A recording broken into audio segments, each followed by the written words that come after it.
Welcome to lecture number 11, the NPTEL online certification course on bioreactors. In the last lecture, we had assigned a problem, a practice problem 3.1. Let us solve that in this particular lecture.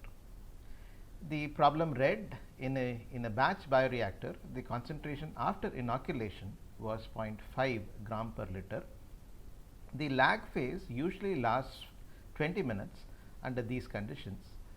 Assuming that the cell concentration at the start of the lag phase, the start of the log phase, was not significantly different from that immediately after inoculation, A, estimate the time needed for it to reach 4 gram per liter.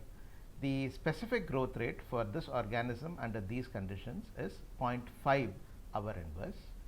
And what is the time needed for the cell concentration to double in the log phase is part B. So let us look at the solution. Let me maximize this first and start looking at the solution. We'll ask our same questions for closed-ended problem solving. What is needed? What is needed here is in part A is the time required to reach 4 gram per liter in batch growth. What is known or given? The cell concentration just after inoculation is 0.5 gram per liter. Therefore, that can be taken to be x naught. We are assuming that there is not much of a change in cell concentration during the lag phase.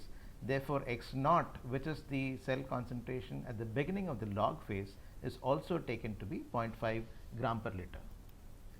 The specific growth rate in the log phase is given as 0.5 hour inverse, which we are taking as a constant.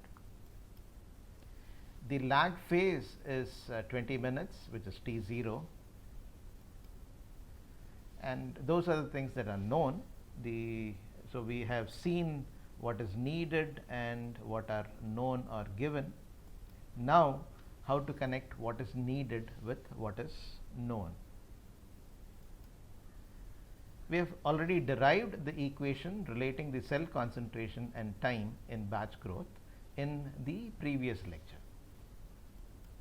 The equation was this: 1 by mu ln of x by x naught plus T0 equals the time.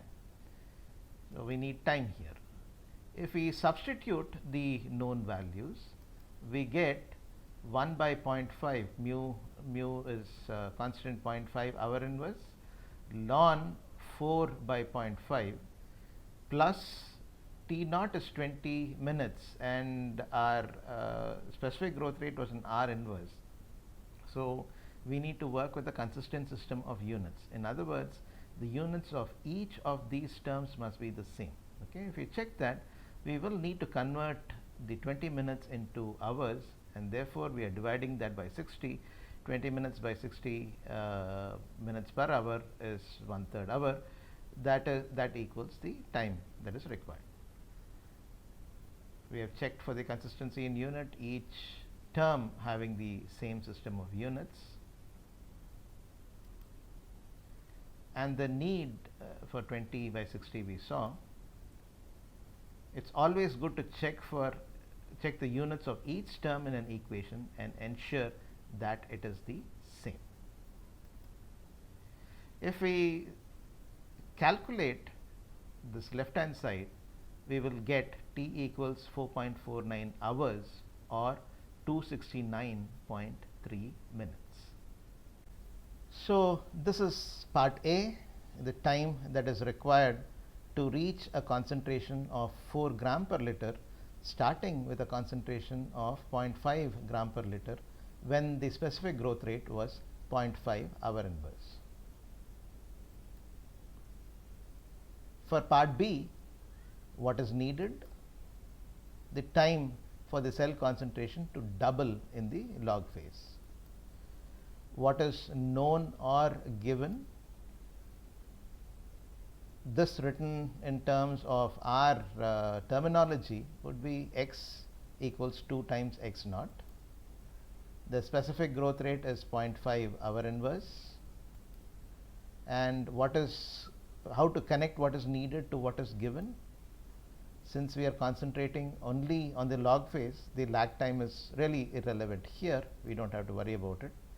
Therefore, 1 by mu ln of x by x naught equals t. We don't have to worry about plus t naught, which is actually the time from the beginning of the batch. So we are concentrating only on the log phase here. If we substitute the known variables, 1 by mu is 0.5, x of requirement here is 2x naught by x naught, x naught can get cancelled. This is ln 2. Therefore, ln 2 by 0.5 equals t. Ln 2 is 0.693, ln 1 by 0.5 ln 2. 0.6, this is a nice number to remember, 0.693. 0.693 by mu is the time that it usually takes to double. So that would turn out to be t equals 1.39 hours. So this was a straightforward solution. I'm sure many of you would have gotten this, and with practice we'll become much better. I think we will stop this lecture. This is a short lecture which kind of looks at the solution of the problem. When we begin the next lecture, we will take module 3 forward. See you then.